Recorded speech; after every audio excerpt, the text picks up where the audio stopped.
Olá, meu nome é Esté e este é Eu, Binho. Em 2021, foi decidido de que eu iria escolher um autor e ler todos os seus livros. E foi um projeto particular que eu tenho aí já, estou entrando no meu terceiro ano aí desse projeto. E a primeira autora que foi escolhida foi a Colleen Hoover. E essa autora acabou comigo. E dentro dessa leitura, enquanto eu estava fazendo a leitura desse livro, ela já estava anunciando que ia lançar, acho que é Remember Him, que aqui no Brasil ficou como uma segunda chance, se eu não me engano, que eu também ainda não li, não criei coragem. Psicológico aqui não tá preparado para aquele tipo de livro ainda, porque a Colleen Hoover gosta de acabar com a gente. Mas, uns tempos mais à frente, uns meses mais à frente, a querida, a linda da autora, da Colleen Hoover, decide avisar para seus fãs que ela estaria, então, realizando o nosso sonho, que é o quê? Lançar a sequência de É Assim Que Acaba. E fiquei à espera, consegui o livro e tem os 2 livros aqui lidos e vamos conversar um pouco sobre ele. 2021 eu li todos e quando lançou a sequência dessa duologia, eu não me lembrava, sabe, do que era, assim.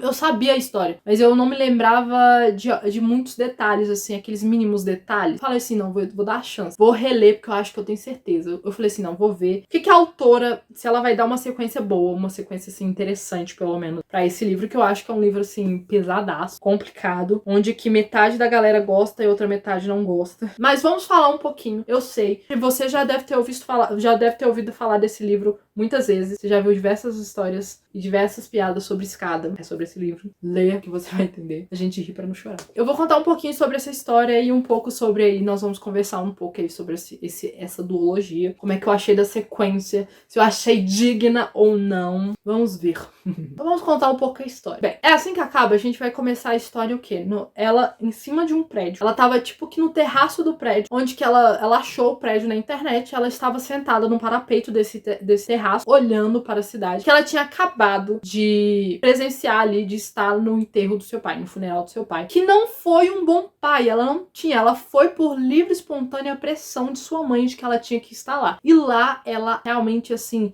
soltou tudo que ela tinha em relação ao pai dela. Assim, ela fez um discurso que mostrou para todos que estavam presentes que achavam que o pai dela era uma figura muito boa, muito legal, importante, que dentro da comunidade onde que eles viviam, ele, né, tinha uma aparência boa, que dentro de casa ele era, assim, um horror. E dentro desse contexto, a Lily vai conhecer o Riley. Quem é esse Riley, gente? O Riley, ele é o quê? Um modelo de perfeição. É um cara bonito, que a gente descobre que é um cara, que é um neurocirurgião. Então ele tá bem financeiramente. E que ele é um cara, assim, você olha pra ele é um material de gente boa, entendeu? Ele é um bom material, tipo, de um bom namorado, sabe? Fisicamente, financeiramente, todos os aspectos ali da vida dele, todas as áreas, a gente olha assim e fala, você é um bom partido. Lily, boba que é nada, também falou, você é um bom partido. Eles têm uma conversa ali, acaba que eles criam ali um momento que, querendo ou não, dá uma conexão entre eles, mas eles acabam se afastando. Só que dentro dessa conversa, a gente descobre que ela tinha um sonho de abrir uma floricultura, de abrir uma loja de flores, e que ela estava procurando, que ela tinha conseguido esse lugar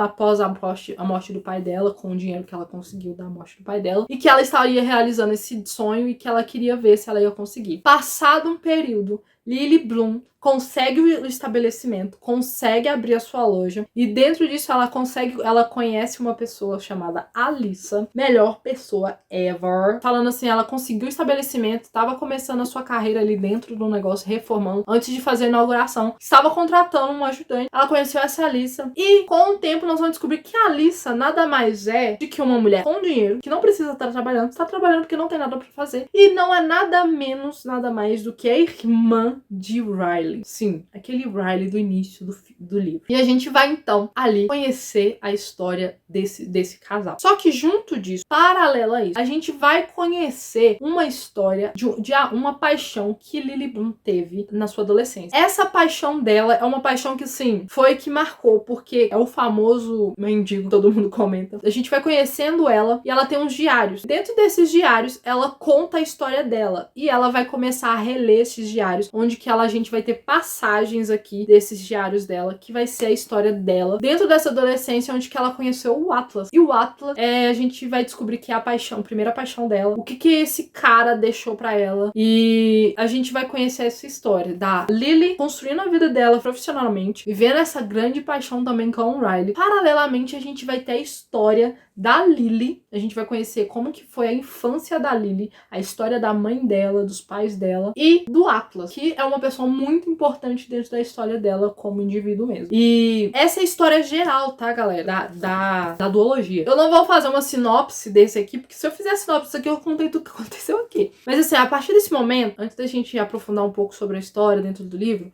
eu já falo, se você não gosta de spoilers, eu peço que você saia, leia o livro e depois você volte e você veja se você concorda ou não e comente depois aqui embaixo. Mas se você gosta de spoiler, não liga, então fica por aí mesmo. Vou dividir aí por livros, tá? Sobre algumas coisas que nós vamos ter discutidos ali dentro dos livros. Não é assim que acaba, a gente vai ter o quê? Como que vai funcionar essa leitura? Vai ser dividido em duas partes. Nós temos, no início já, faz a primeira parte, e ele vai ser até a página 218. Depois da página 218, nós vamos ter a parte 2 e com isso vamos ter a continuação da história. Por que que funciona essa divisão? Você lendo o livro, você descobre que a divisão desse livro vai ser antes e depois das agressões que a Lily sofre. Não é necessariamente antes e depois das agressões. O que que vai acontecer? Na primeira parte, a gente vai conhecer a Lily, a gente vai conhecer o Riley, a gente vai ver o início de um desenvolvimento de um relacionamento, a gente vai ver como que eles estão, como que é a dinâmica deles como casal, como que é a dinâmica da Lily com a Alyssa, que é a irmã dela, dentro do trabalho ali na loja. E pessoalmente, dentro de casa ali, né, sendo uma namorada do seu irmão. E a gente sempre tem uma pessoa abençoada, que chama Alyssa, que sempre põe a pulga atrás da orelha em relação ao Riley. Quando ela fica sabendo de que a Lily está namorando o Riley, ela já fala que não gostou. Eu lembro disso certamente, do primeiro livro. Na primeira vez que eu li, eu falei assim, querida Lily, se a irmã não gosta e ela é sua amiga e ela gosta de você, ela falou mal do próprio irmão e você vê que ela é uma pessoa tão boa, fica o pé daí que é coisa ruim. Pensamentos óbvios, raciocínio lógico, foi o que eu pensei, foi o que eu gritei assim enquanto eu estava lendo. O que acontece? Desde o início eu nunca fui com a cara do Riley, eu nunca gostei do Riley. Como ele foi apresentado, como ele se apresenta ali na história, não foi do meu agrado. Eu já bati o olho e falei, e eu fiquei nessa, eu fiquei assim, não gostei de você, mas se a Lily gosta, a gente respeita. Quando você percebe que acontece o quê? A Lily vai contando a história na parte 1. Aí acontece a primeira agressão dela e a segunda. A treta aperta. Essas duas agressões foram quando, tipo assim, virou ali a chave do relacionamento da Lily com o Riley. E ali a gente inicia a segunda parte, que vai ser uma parte muito pesada. Porque a gente vai conhecer o lado do Riley que a gente não conhecia. Porque quando ele agride ela uma vez, você fala assim, não. Porque a gente sabe, a gente descobre através da leitura que a Lily vem de um lar abusivo, de um lar onde que o pai dela batia na mãe dela. Então ela viu a mãe dela sofrendo isso. E um objetivo que ela tinha de vida era, se o cara levantar a mão pra mim, se eu olhar e achar que ele tá levantando a mão pra mim, eu me separo. Só que ela sofre a primeira agressão e ela não tem essa atitude. Aí depois acontece a segunda, aí você fala agora, e é quando ela tem uma reação que você fala, não, agora ela vai falar. Aí vamos pra segunda parte. E a gente acha que vai acontecer alguma coisa, acontece? Não. O que esse livro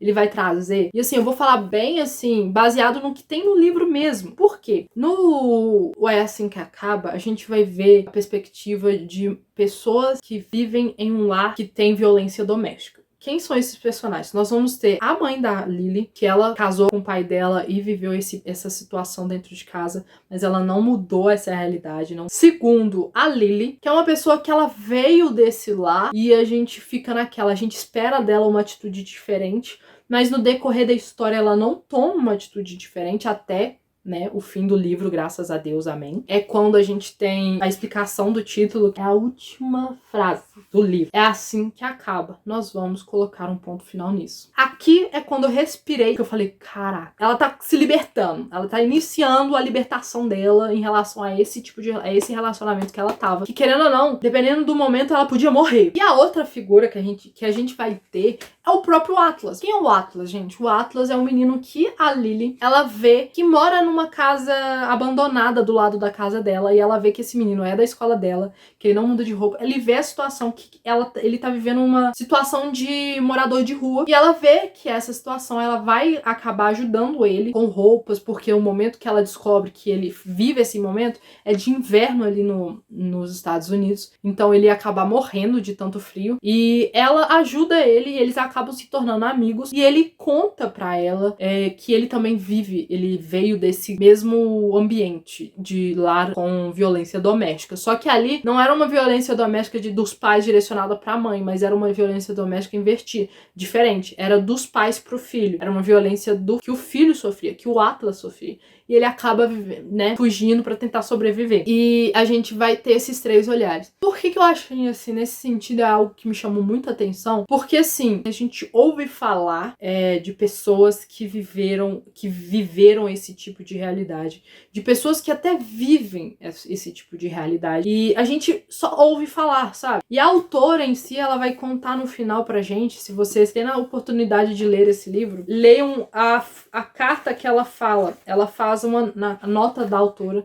A Colinha ela vai fazer uma nota onde que ela vai explicar o que levou ela a fazer esse livro, basear esses personagens, essa história, falar sobre esse tema, que foi uma experiência pessoal, uma experiência particular da mãe dela. E a mãe dela foi uma pessoa que, tipo assim, ela viu onde que ela tava e ela tomou a decisão de sair, sabe? E aqui nesse livro, a Colleen Hoover, ela vai abrir o seu leque, a sua perspectiva para pessoas que vivem uma experiência que fala assim, bate o olho e fala, não, eu não posso continuar aqui.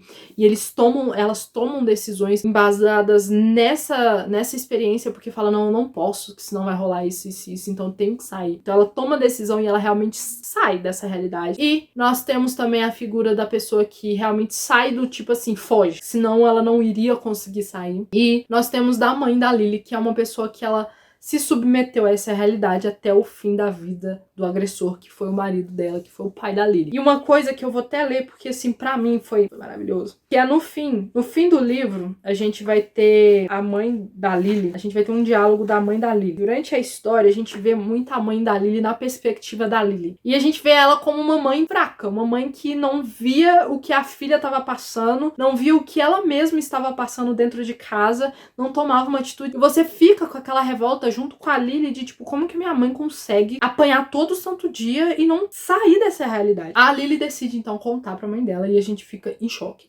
Toda vez que eu li, as 2 vezes que eu li, é um momento que eu falo assim, agora, qual vai ser a reação da mãe dela de ver a filha trilhando o mesmo caminho? E a diva da mãe dela vai simplesmente dizer isso daqui. Eu entendo exatamente o que está dizendo, Lily, mas não perca seu limite de vista. Por favor, não deixe isso acontecer. Todos temos nossos limites, o que estamos dispostos a aguentar antes de arrebentarmos. Quando me casei com seu pai, eu sabia exatamente qual era o meu limite. Mas aos poucos, a cada incidente, meu limite foi aumentando. Mais um pouco e mais um pouco. Na primeira vez que seu pai me bateu, ele se arrependeu na mesma hora. Jurou que nunca mais aconteceria. Na segunda vez, ele ficou ainda mais arrependido. Na terceira, foi mais que um golpe, foi uma surra. E eu sempre voltava para ele. Mas na quarta vez, foi só um tapa. Quando isso aconteceu, fiquei aliviada. Lembro que pensei, pelo menos ele não me bateu dessa vez. Não foi tão ruim. Todo incidente abala um pouco seu limite. Toda vez que você decide ficar, torna muito mais difícil abandoná-lo da próxima vez. Com o passar do tempo, você perde completamente seu limite de vista, porque começa a pensar, eu já aguentei 5 anos, então por que não mais 5? Não seja como eu, Lily. Sei que você acredita que ele te ama, e eu tenho certeza de que isso é verdade. Mas ele não está te amando da maneira certa. Ele não te ama como você merece ser amado. Se Riley realmente te ama de verdade, não vai deixar vocês voltarem. Ele mesmo vai optar pela separação para garantir que nunca mais te machuque. Esse é o tipo de amor que uma mulher merece, Lily. Ela vai expressar a opinião dela do que ela viveu, ela vai ser sincera com a filha, ela vai explicar, porque ela vai falar, porque eu perdi o meu limite de vista. Aí o que acontece? acontece? Durante o livro, a Lily vai sempre te mostrar que ela tinha uma pulga atrás da orelha. Primeiro porque a irmã dela, a irmã do namorado dela, já não gostou da questão. Mas com o tempo, você sempre vai ter a Lily, tipo, vivendo um momento, eu acho que não pode. Tipo, na página 130, ela vai falar assim: fico incomodada por ela não parecer animada com a possibilidade de Riley e eu namorarmos. Fico me perguntando se tem mais a ver com o que ela sente por mim ou com o que ela sente pelo irmão. Aí você começa já, né? Será que não é uma questão a ser pontuada, a ser analisada? E assim, durante o livro todo, você vai ter esses pontos, essas pulgas atrás da orelha. E essa pulga da orelha é junto com, tipo, ela se justificando, se explicando. Aí a gente vai pra um outro ponto que é algo que me enerva, que é a Colleen Hoover, ela vai fazer muito mostrar muito como que o raciocínio daquela pessoa funciona. Como que a pessoa acaba entrando no mesmo ciclo de violência e não sai. E ela vai mostrar, tipo, um exemplo. Na página 187, a autora vai falar assim: a Lily acabou de ser agredida novamente pela segunda vez, tá? Não foi a primeira, foi a segunda. Ela vai falar assim: ele tinha acabado de bater nela. Ele não é como meu pai. Não pode ser. Não é nada parecido com aquele filho da mãe insensível. Ela acabou de apanhar do cara. Assim, ela acabou de sofrer uma agressão, uma violência do cara. E ela acabou de falar isso. Aí nós vamos para um outro exemplo, que logo depois mesmo. Estou sofrendo tanto por dentro, mas meu corpo anseia pelo pedido de desculpas com sua mão e as suas mãos em mim. Quero atacá-lo e reagir como sempre quis que minha mãe fizesse quando meu pai lhe batia. Mas no fundo, quero acreditar que tudo não passou de um acidente. Riley não é como meu pai. Aí vai já na segunda parte, quando ela já tá vivendo ali uma realidade bem pesada, bem complicada, ela já tem vivido, assim, traumas, e aí vamos ter. Porém, se estou imitando o comportamento de minha mãe, significa que Riley está imitando o comportamento de meu pai. Mas ele não está. Preciso parar de comparar os dois. Somos outras pessoas em uma situação completamente diferente. Meu pai nunca teve uma desculpa para sua raiva, nem se arrependia logo em seguida. A maneira como ele tratava minha mãe era muito pior e o que aconteceu comigo. Riley acabou de desabafar contando algo que nunca deve ter revelado a ninguém. Ele está se esforçando para se tornar uma pessoa melhor por minha causa. Sabe o que aconteceu aqui? A Alyssa forçou o Riley a contar pra Lily por que ele tem problemas de raiva. Por que ele não consegue conter raiva. E ele vai contar uma situação, um momento que ele viveu na vida dele que fez com que ele fosse descontrolado. Ele é uma pessoa que ele sofreu, ele é traumatizado, ele faz tratamento, faz tudo. Que ele não consegue controlar a raiva. Só que ela vai pegar isso como que uma justificativa de que ele não tá fazendo por querer, de que eu posso continuar aqui, que ele não tá fazendo por querer, porque ele está tentando ser alguém melhor. Aí só pra finalizar, porque eu quero trazer raiva. Pra você sentir a raiva que eu senti. Sei que ele é esquentado. Percebi isso na noite em que nos conhecemos, antes mesmo de nos falarmos. Percebi isso naquela noite terrível em minha cozinha. Primeira agressão. Percebi isso quando ele encontrou um número de telefone dentro da capa do meu telefone. Outra agressão. Mas também sei a diferença entre Riley e meu pai. Burrice dela. Riley é compassivo. Faz coisas que meu pai nunca teria feito. Ele doa para a caridade, se importa com os outros, me coloca em primeiro lugar. Riley nunca na vida me faria estacionar na frente de casa e ficaria com a vaga da garagem. A Lily conheceu um tipo de violência através do pai dela. Quando ela faz essa comparação diversas vezes dentro do livro, ela vai colocando como ponto positivo pro Riley de que ele não é igual ao pai dele, logo o pai dela, logo não é um agressor, mesmo que ele já tenha batido dela, feito ela machucar pra dedéu, psicologicamente falando e fisicamente. O Riley não fazia o que o pai dela fazia. Igual aqui ele falou, ele não faz. Tipo, igual o pai dela fazia a mãe dela estacionar fora o carro e ele com o carro na garagem. Como ele não fazia isso, ela falava assim, não, o Riley não é igual, porque, poxa, meu pai fazia isso, ele não faz, logo ele é bom. É uma tragédia. Pra mim que tá fora, eu falo, querida, decide, toma a decisão, faça agora, você tá quase morrendo, saia. Algo óbvio a ser feito. Só que ela não vê isso. A pessoa que tá ali dentro na situação, ela não tá vendo isso. E não adianta eu chegar pra ela e falar, olha, você tá vivendo isso. Ela tem que entender isso. E eu vou mostrar uma coisa que é o outro ponto, o último ponto que eu vou falar sobre o É Assim Que Acaba, a gente comentar um pouco sobre o segundo livro da duologia, que é que a Colleen vai fazer um momento que eu até anotei aqui, que eu falei assim, a Colleen também irá descrever a combustão de sentimentos, principalmente culpa, que a vítima tem quando ela entende a realidade em que está vivendo. Você vai ver uma crise que a Lily vive, tipo assim, ela sabe o que ela está vivendo, ela sabe onde que ela tá se enfiando, ela se sente culpada por ela estar se permitindo viver algo que ela sempre falou que não queria, que não iria viver com alguém na vida dela, porque ela viu a mãe dela sofrendo e ela falou que não quer isso pra vida dela. E ao mesmo tempo você vê a mente dela, ela mesmo, virando a chave e falando, não, pera, mas ele é lindo, mas ele me ama, sabe? Ela entrando nesse raciocínio que faz ela ficar presa nisso. Vai ser na página 280 e 281 que vai ser assim, ó. As pessoas que estavam de fora de situações assim costumam-se perguntar por que a mulher volta para o agressor. Li em algum lugar que 85% das mulheres voltam para situações violentas. Foi antes de eu perceber que era uma delas. E quando vi essas estatísticas, considerei essas mulheres burras. Achei que eram fracas, pensei isso várias vezes da minha própria mãe. Mas, de vez em quando, as mulheres voltam simplesmente porque estão apaixonadas. Eu amo meu marido. Amo todas as coisas nele. Eu queria que suprimir meus sentimentos pela pessoa que me machucou fosse tão fácil quanto eu julgava ser. Impedir o coração de perdoar uma pessoa que você ama é, na verdade, muito mais difícil que simplesmente perdoá-la. Agora eu sou uma estatística. As coisas que pensei sobre mulheres como eu são o que os outros pensariam de mim, se soubessem da minha situação. Ela literalmente chegou aqui e falou, olha, gente, eu acabei de me tornar aquilo que eu mais falei. Conta.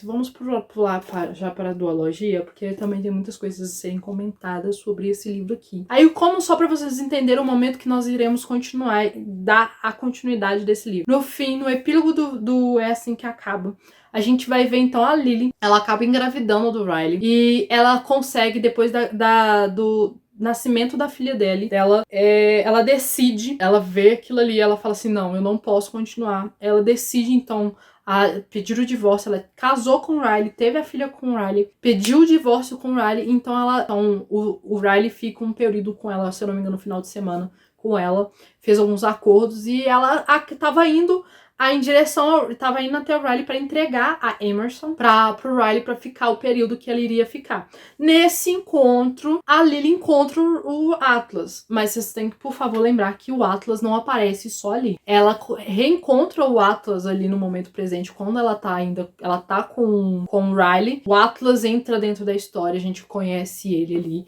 Ele tem um papel muito importante ali na salvação da vida da Lily. E a gente vai ter esse momento, vai ser eles se encontrando, a Lily entregando, aí eles desencontram, bateu o papinho, ela sai correndo pra entregar a Emerson, aí ela volta pra contar algo pro Atlas. E, tipo assim, a gente acaba ali. Aí nós temos a duologia. Vai iniciar naquilo ali, tá, gente? Vai ser... O início da história vai ser aquilo ali. Eu tenho que pontuar isso, porque senão a gente espera muito de um livro que não é pra esperar muito. No livro, a autora vai fazer uma nota. E nessa nota, ela vai colocar assim. Este livro é a continuação de É Assim Que Acaba. E começa bem no momento em que o primeiro livro termina. Para que você tenha a melhor experiência de leitura. É Assim Que Acaba. Deve ser lido primeiro. Após publicar É Assim Que Acaba, jamais imaginei que um dia escreveria uma continuação. Também jamais imaginei que o livro seria recebido como foi de tantas pessoas. Sou muito grata a todos que acharam a história de Lily tão empoderadora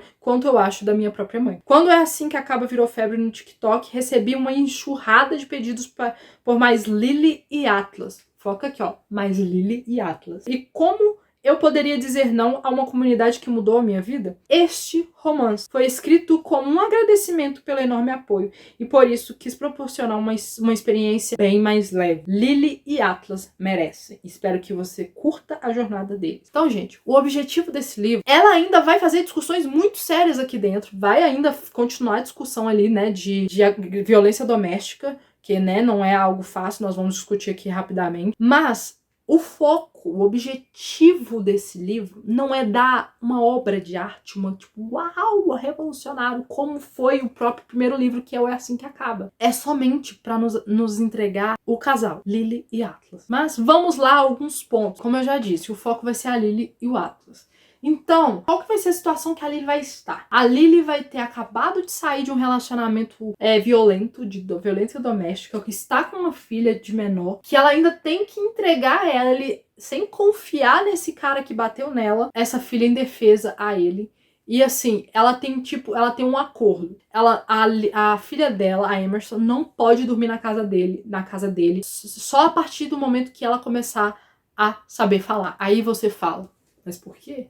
Aí eu te explico. Porque o cara bateu nela. Se a filha não sabe falar e o cara bater nela, porque o pai dela não tem controle de raiva. E o que a criança faz? Raiva. Então ela fala, não vou deixar você dormir, porque se alguma coisa acontecer, eu sabendo como minha filha é, sabendo o que é criança, e ela não sabe falar, ela não vai saber me dizer se você bateu nela ou não. Tipo, ela foi bem sucinta nesse negócio. Ele fica estressado, fica revoltado, mas eu bati palma e falei, é isso mesmo. Mas, vamos lá, o que a gente vai ter que eu achei interessante nesse livro? Além, é claro, do conteúdo chamado Atlas e Lily, um casal maravilhoso, perfeito. Eu já vou dizer, o Atlas é uma, assim, perfeição. Não existe, tá? Mas vamos lá. Primeiro vai ser que a gente vai ver muito quais são as consequências de um relacionamento abusivo na vida de quem vive a agressão. A Lily, que viveu esse momento, ela não simplesmente decidiu, foi curada de todos os traumas e problemas psicológicos que ela acabou adquirindo com aquela situação, só pelo simples fato dela decidir sair daquele relacionamento. Não. Isso a gente vai ver em diversos momentos do livro. Vou ler somente 2 para vocês entenderem que, assim, a autora, ela fez questão de colocar essa consequência de falar assim, gente, não é uma mudança também fácil, tá?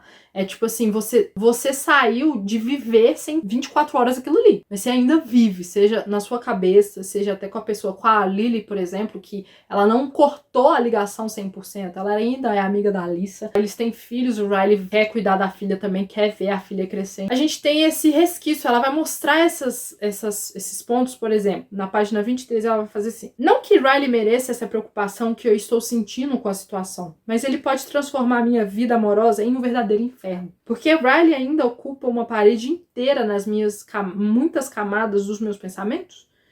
É isso que parece.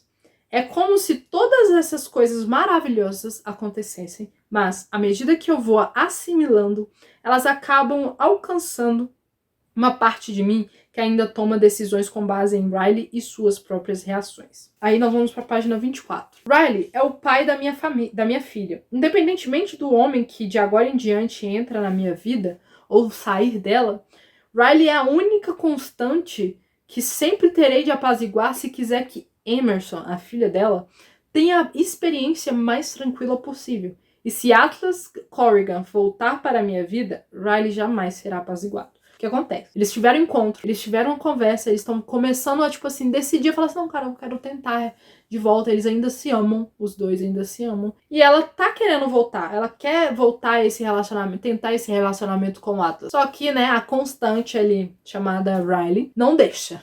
O psicológico dela não tá preparado pra isso. E aí nós vamos lá pra página 48. O Atlas vai falar com a Lily, vai viver esse momento, porque eles estão ali tentando, só que o Atlas, ele é perfeito, mas ele joga na cara. Por isso a perfeição. Que ele chega pra ela e fala, o Riley, é pai dela, da Emerson. Não é o seu marido. Então, você não deveria deixar sua preocupação com os sentimentos dele convencê-la a desistir do que seria a segunda melhor coisa que já te aconteceu. Ele foi humilde? Não, eu sei. Mas, realmente, ela não tá deixando virar a página. Ela não virou ainda a página de tipo assim, agora eu posso viver coisas novas. Eu não estou presa mais ao Riley. Mas por conta também, nós temos que entender, ela tem a filha dela, que é um fator, que é sensível, um fator que, tipo, qualquer coisa que acontecer, ela pode ser a primeira a ser atingida. E ela não quer perder a guarda da filha. Ela não quer perder a filha, seja também num ataque violento do Riley. Então ela tá com todos esses fatores na balança. Não é somente o sentimento e de que ela tem que realmente viver pra ela, viver o melhor pra ela. Não. Ela tem todos esses fatores, mas isso também não anula de que ela não pode viver a vida dela agora baseado no que o Riley vai sentir, porque assim, o Riley não faz parte mais da vida dela. É difícil, mas é a realidade. O segundo ponto que eu achei muito interessante, que a Colleen vai fazer muito assim, muito... Vai fazer sutilmente, mas ao mesmo tempo vai ser bem óbvio ali pra gente ver que ela vai mostrar a linha de raciocínio da Lily. Como que a linha de raciocínio da Lily em relação à escolha, em relação ao que ela vê certas situações, pra ela que é uma vítima de violência. E a gente vai ver muito bem isso na página 115, a linha de raciocínio dela. Eu falo assim, como que ela chegou aqui? Porém, a reação de Riley está me dando vontade de me desculpar, porque Procurando Nemo é mesmo importante para Atlas e para mim. Algo que se tornou óbvio quando saí correndo atrás de Atlas na rua para lhe contar o nome dela. Talvez Riley tenha razão de estar com raiva. Essa é a questão, contudo. Riley pode sentir raiva, mas isso não significa que eu mereço tudo o que vem junto. Estou caindo de novo na armadilha de esquecer que nenhuma ação minha justifica suas ações extremas do passado. Posso não ser perfeita, mas não mereço temer pela minha própria vida sempre que cometo um erro. E talvez esse erro de agora mereça ser mais discutido. Mas não me sinto à vontade para conversar sobre isso com Riley, no terraço de cobertura, sem nenhuma testemunha. Ele tem umas reações desnecessárias, assim, mas que o personagem que a Pauline criou era o que se esperava. Se você perceber, a primeira parte, ela vai começar a se desculpar, a falar assim, não, ele tem razão do que ele tem. A reação dele tá coerente com o que aconteceu, eu estou errada e tal. Mas depois que ela virou, ela tipo assim, como ela é uma pessoa que não tá vivendo mais, ela é uma pessoa que ela tem tentado fugir, e isso vai ser uma consequência de diversos outros fatores, não é tipo assim, a pessoa saiu da realidade, ela virou a mente, ela sempre vai ter uma solução, e ela sempre vai ver que, não, pera, o cara não pode ter esse tipo de reação comigo. Não, ela já com um tempo sabe, de vida ali, de socialização sem o Riley, ela entende que não, pera, posso até estar errada, ou eu estou errada, mas isso não dá nenhum direito ao você, Riley, levantar a mão e me ameaçar a minha própria vida e a vida da minha filha por conta de um erro que eu fiz. Junto disso, a gente vai ser desconstruído do personagem do Riley. Então eu vou mostrar aqui dois. Um vai ser na página 115 e o outro vai ser na página 117. Eles estão discutindo ali no terraço porque o Riley descobriu que o nome da filha tem a ver com o filme do Nemo, que tá sabendo a história da mulher dele, da ex-mulher dele. Tem uma questão amorosa com Atlas. Ela vai fazer... Lá vem o gaslighting. Riley está tentando fazer com que eu ache que é uma loucura ter medo, apesar de meu medo ser maior do que justificado. Ela expressa pra ele, não, pera, não tô com medo, eu não tô confortável, eu tô sentindo medo agora nesse momento dessa discussão, e ele fala, pô, fala sério, né, cara? Poxa, a gente só tá aqui discutindo, tipo assim, a menina aqui, ele aqui em cima dela, sabe? Tipo, nada de medo. E o outro, que vai ser na página 117, vai ser assim. Na verdade, parece até que chega mais perto. Não fiz nada no passado para ele achar que pode se aproximar de mim desse jeito. Não faço nada que lhe dê esperanças de que teremos qualquer coisa além de uma relação comparental civilizada. É sempre ele que fica tentando ultrapassar os meus limites e chegar perto daquilo que eu considero aceitável. E, francamente, cansei disso. A Lily tá, tipo assim, num momento ali muito tenso, que se eu não me engano aqui foi uma festa que aconteceu. E o Riley, ele tenta apagar de que ele... Ai, Lily, vamos ser amigos. E ela não quer. Ela quer realmente, assim, só ficar nessa relação com ela mesmo falou, coparental, civilizada. Mas o Riley não quer. E ele vai tentando de outras estratégias... E assim, uma pior do que a outra, de que, não, pera, você não pode fazer uma coisa dessa, que não sei o quê. Tipo assim, acontece mais uma discussão entre eles e vai ter um momento que ele vai... Que aí é um ponto que eu quero refletir um pouquinho com vocês. Que ele vai falar assim, que a Lily, né, vai falar assim. É neste momento que percebo que a parte mais difícil de acabar com um relacionamento abusivo é que você não está necessariamente acabando com os momentos ruins. Os momentos ruins ainda dão as caras de vez em quando. Ao terminar um relacionamento abusivo, é com os momentos bons que você acaba. Foi um momento onde que o Riley tava mancando, né, como sempre, porque o Riley, depois desse momento, ele só manca. E assim, eu sei, esse livro muita gente não gosta por conta do tema que é discutido, porque acha, ou então acha que ela romantiza.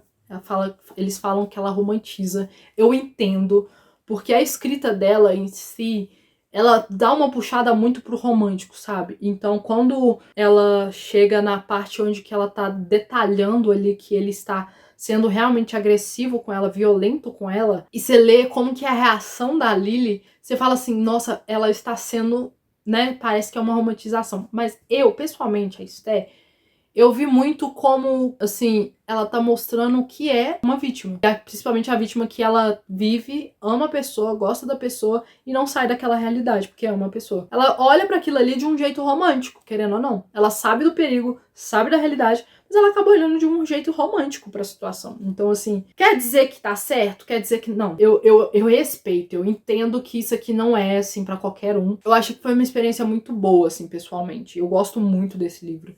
Ele é um dos meus favoritos dessa história. Mas é aquele ponto. Você tem que estar bem emocionalmente. Porque os personagens não estão. Então, pelo menos você que está lendo tem que estar. Senão você vai junto. E eu acho que é muito interessante no sentido de que eu, Esther, não tenho experiências com esse tipo de assunto. E eu ler esse tipo de conteúdo me fez olhar para pessoas que vivem essa realidade com outros olhos. Então, acaba que tira aquele senso comum da sua cabeça. Quer dizer que é assim? Quer dizer que é 100% assim? Quer dizer que é isso mesmo? Eu não sei, mas foi um instrumento que abriu a minha mente para outro lado da sociedade, o qual eu não olhava e o qual eu realmente vi que eu tinha um preconceito, sabe? Eu tinha um conceito bem raso e superficial. Continuo tendo, tá? Mas eu tenho uma outra perspectiva sobre um outro olhar, uma outra lente para esse assunto. E assim, eu recomendo muito. Eu recomendo que vocês leiam esses 2 livros. Eu recomendo que, se você estiver bem, se você não se sente, se você também gosta da escrita da Colleen Hoover, já leu outros livros, eu recomendo. Mas eu recomendo, assim, que você olhe com um olhar não de esperar um romance. Aqui até você pode esperar, tá? Porque aqui o objetivo maior é o romance em si do Atlas e da Lily. Mas o primeiro é assim que acaba. Você não olhe procurando o romance, mas que você olhe com um olhar realmente crítico, no sentido de você ver o que a autora tá tentando dizer em relação a uma pessoa que vive violência doméstica. Então, eu recomendo que vocês leiam. Se você já leu, me deixa aqui nos comentários o que você achou. Eu preciso saber o que você tem a acrescentar, se você concorda ou não com alguns pontos que eu falei aqui. Se você já leu a sequência, o que você achou? Se você achou, muitas pessoas não gostaram. Deixa aqui nos comentários se você gostou ou não. Divulga para os seus amigos, se inscreva, comente aqui, comente com aquelas pessoas que você sabe que já leu, que gosta dos livros da Colleen Hoover. Muito obrigada agradeço pela sua participação, por ter ficado aqui até esse final. E a gente se vê no próximo vídeo.